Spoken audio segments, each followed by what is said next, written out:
নমস্কার বন্ধুরা, আমি আজকে বানাবো ফিশ কাটলেট। তার জন্য 3টে ভোলা মাছ আমি লবণ হলুদ দিয়ে সেদ্ধ বসিয়ে দিয়েছি। এখানে আমি মাছগুলো কাটা ছাড়িয়ে রেখেছি,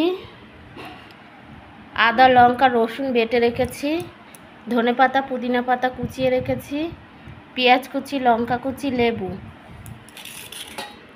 আর এই যে আলু সেদ্ধ রেখেছি। আদা রসুন বাটাটা দিয়ে দেব গোলমরিচ গুঁড়ো,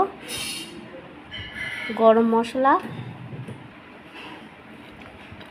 পেঁয়াজ লঙ্কা কুচি, লবণ, লঙ্কার গুঁড়ো,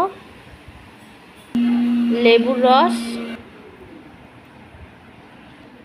আলু সেদ্ধ, ধনেপাতার পুদিনা পাতা কুচি।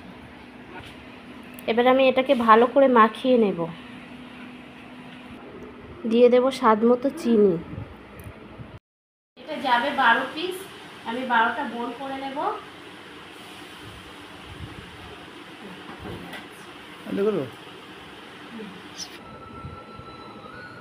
এখানে নিয়ে নিয়েছি বিস্কুটের গুঁড়ো, এখানে ডিম আর অ্যারারুট দিয়ে একটা ব্যাটার তৈরি করে নিয়েছি।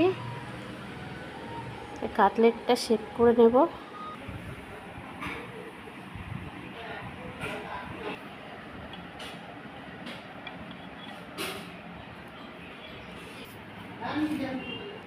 একা একা করছি তো একটু অসুবিধা হচ্ছে।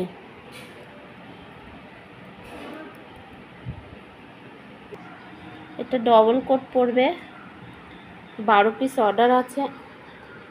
এটা ডবল কোট পড়বে, বেশি যাবে না, 12 পিস যাবে। হোম ডেলিভারিতে অর্ডার এসছে। ডবল কোট হয়ে গেছে, এটাকে আমি ফ্রিজে রেখে দেবো 5-10 মিনিট, ফ্রিজে রেখে তারপরে ভাজবো। ভাজা শুরু হয়ে গেছে।